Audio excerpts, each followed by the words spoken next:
ওপার বাংলা দিকে নজর রাখতে হচ্ছে। ফের উত্তপ্ত বাংলাদেশ। শেখ হাসিনা দেশ ছাড়া 6 মাসের মাথায় ফের অগ্নিগর্ভ বাংলাদেশ। মুজিব কন্যার ভাষণ ঘিরে দেশ জুড়ে শুরু হয় বিক্ষোভ। ধানমন্ডিতে বঙ্গবন্ধুর বাড়িতে ভাঙচুর, তাণ্ডব, আগুন ধরিয়ে দেওয়া হয় হাসিনার বাড়ি। হামলার মুখে একাধিক আওয়ামী লীগ নেতার বাড়িও। ফের উত্তপ্ত বাংলাদেশ। 6 মাসের মধ্যে ফের বঙ্গবন্ধুর বাড়িতে তাণ্ডব। ধানমন্ডিতে মুজিবের বাড়ি ভাঙচুর, আগুন। মিছিল থেকে বঙ্গবন্ধুর বাড়িতে চড়াও, ভেঙে দেওয়া হলো দেওয়াল, খোলা হলো জানলা দরজা, ভাঙচুর করে আগুন ধরিয়ে দেওয়া হয়। ছাত্রলীগের সভায় হাসিনার ভাষণের প্রতিবাদ মিছিল করে গিয়েই ধানমন্ডিতে হামলা। গত বছর শেখ হাসিনার দেশ ত্যাগের পরও হামলা হয় ধানমন্ডির বঙ্গবন্ধু ভবনে।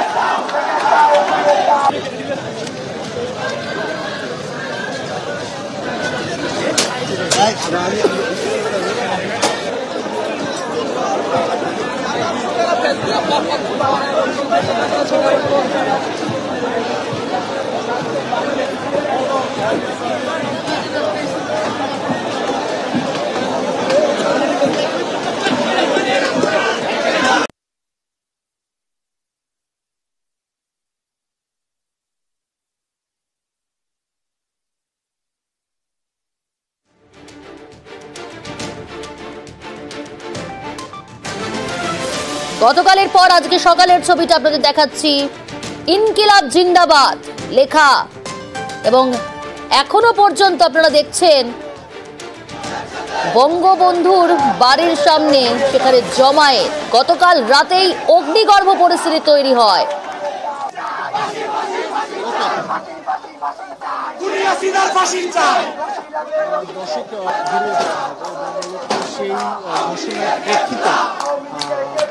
সকল পর্যায়ে জনসাধারণ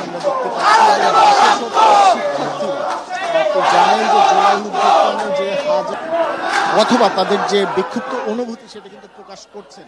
আপনারা জানেন রাতে শেখ হাসিনার বাড়িতে আগুন, ধানমন্ডিতে সুধা সদনে আগুন, ক্ষুব্ধ ছাত্র জনতার।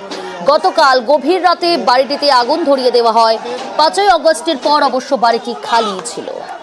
তারা সন্ধ্যার পর থেকেই ধানমন্ডি 32 এবং তার আশেপাশে এসে জড়ো হতে শুরু করেছেন এবং তার প্রেক্ষিতেই কিন্তু এই যে বিক্ষিপ্ত যে এবং বিক্ষুব্ধ যে কার্যক্রম।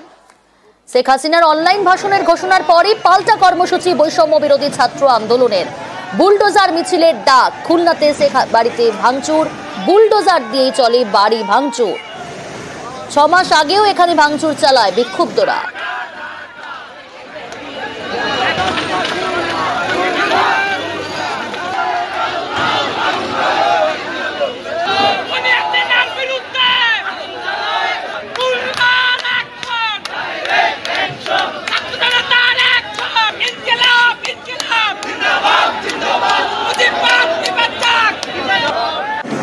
উত্তপ্ত বাংলাদেশে নজরে আওয়ামী লীগ নেতারা। বরিশালে আক্রান্ত আওয়ামী লীগ নেতা সেরনিয়াবাদ সাদিক আব্দুল্লাহর বাড়িও ভেঙে গুড়িয়ে দেওয়া হয়। মাঝরাতে তার বাড়িতে বুলডোজার নিয়ে হামলা চালায় ছাত্র জনতা।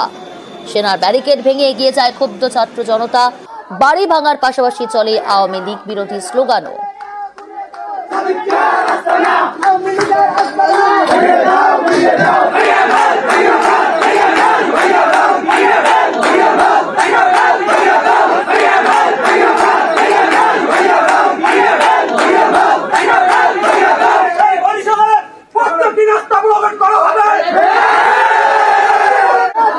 আর এবার নজর রাখতেই হচ্ছে ওপার বাংলার দিকে। ফের উত্তপ্ত বাংলাদেশ। শেখ হাসিনা দেশ ছাড়া 6 মাসের মাথায় ফের অগ্নিগর্ভ বাংলাদেশ। মুজিব কন্যার ভাষণ ঘিরে দেশ জুড়ে শুরু হয় বিক্ষোভ। ধানমন্ডিতে বঙ্গবন্ধুর বাড়িতে ভাঙচুর, তাণ্ডব, আগুন ধরিয়ে দেওয়া হয় হাসিনার বাড়ি। হামলার মুখে একাধিক আওয়ামী লীগ নেতার বাড়িও। ফের উত্তপ্ত বাংলাদেশ। শেখ হাসিনার দেশ ছাড়া 6 মাসের মাথায় ফের অগ্নিগর্ভ বাংলাদেশ। মুজিব কন্যার ভাষণ ঘিরে দেশ জুড়ে শুরু হয় বিক্ষোভ। ধানমন্ডিতে বঙ্গবন্ধুর বাড়িতে ভাঙচুর, তাণ্ডব, আগুন ধরিয়ে দেওয়া হয় হাসিনার বাড়ি। হামলার মুখে একাধিক আওয়ামী লীগ নেতার বাড়ি। গতকাল সন্ধেবেলায় ফের অগ্নিগর্ভ পরিস্থিতি তৈরি হয় বাংলাদেশে। ফের উত্তপ্ত বাংলাদেশ। 6 মাসের মধ্যে ফের বঙ্গবন্ধুর বাড়িতে তাণ্ডব। ধানমন্ডিতে মুজিবের বাড়ি ভাঙচুর, আগুন।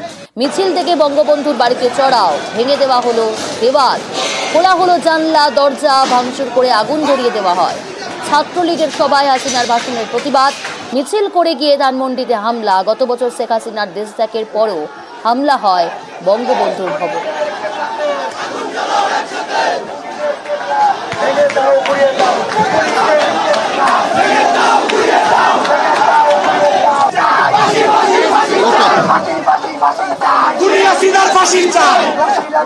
দর্শক ঘুরিয়ে দেওয়া হবে এবং সেই ঘোষণার প্রেক্ষিতে সকল পর্যায়ে জনসাধারণ দেখতে পাচ্ছি।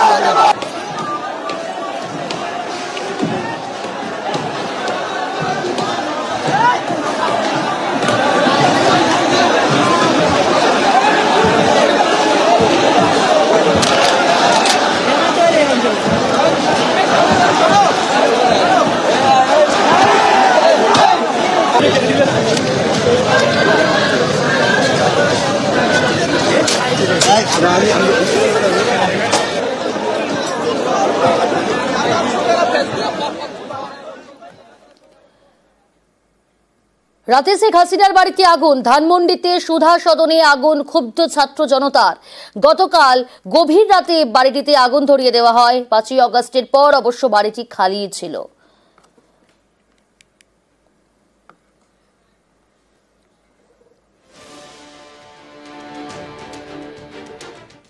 শেখ হাসিনার অনলাইন ভাষণের ঘোষণার পরই পাল্টা কর্মসূচি, বৈষম্য বিরোধী ছাত্র আন্দোলনের। বুলডোজার মিছিলের ডাক। খুলনাতে শেখ বাড়িতেই ভাঙচুর, বুলডোজার দিয়ে চলে বাড়ি ভাঙচুর। 6 মাস আগেও এখানে ভাঙচুর চালায় বিক্ষুব্ধরা।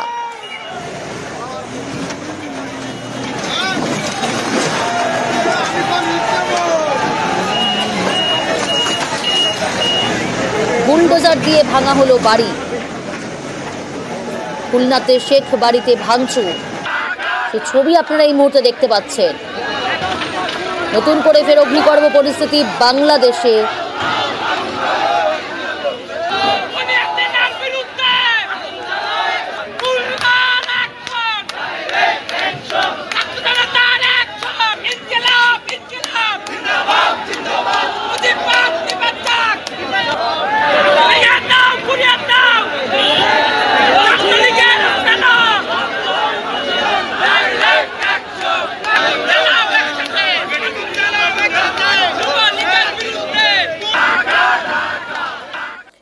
ময়মনসিংহে বুলডোজার ছাড়াই গুড়িয়ে দেওয়া হয় মুজিবের মোলাল। ছবি দেখছেন আপনারা।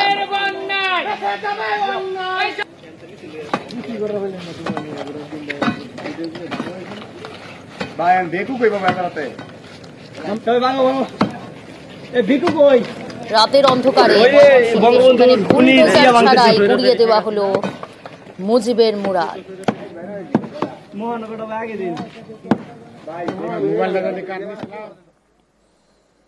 আর এদিকে আবারও ভারত বাংলাদেশ সীমান্তে উত্তেজনা। এবার আর উস্কানি নয়, বাংলাদেশি পাচারকারীদের হাতে আক্রান্ত বিএসএফ জওয়ান।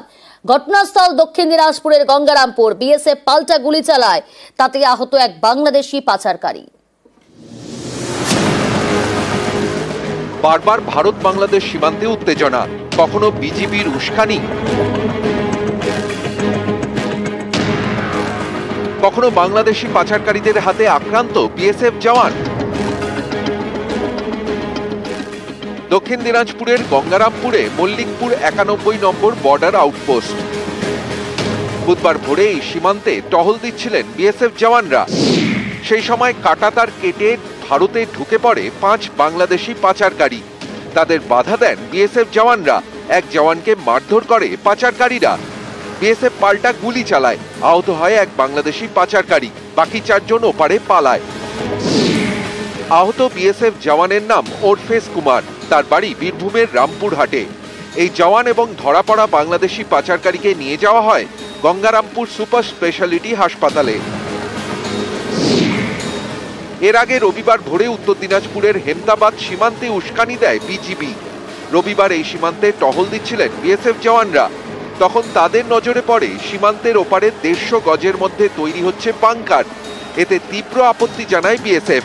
বিজিবির সঙ্গে ফ্ল্যাগ মিটিং করে বন্ধ করে দেওয়া হয় বাংকার নির্মাণের কাজ। বাংলাদেশ বারবারই সীমান্তে উস্কানি দিচ্ছে, চেষ্টা করছে যুদ্ধের জিগির তৈরি করতে। কয়েকদিন আগে সীমান্ত লাগোয়া রাজবাড়িতে মহড়া দেয় বাংলাদেশি সেনা। বোমারু বিমান উড়িয়ে ট্যাঙ্ক নিয়ে মহড়ায় নামে পদ্মাপাড়ের সেনাবাহিনী। এবার দক্ষিণ দিনাজপুরের গঙ্গারামপুরে বাংলাদেশি পাচারকারীদের দৌরাত্ম্য, আক্রান্ত বিএসএফ জওয়ান। দক্ষিণ দিনাজপুর থেকে সুজন সূত্রধর, নিউজ 18 বাংলা।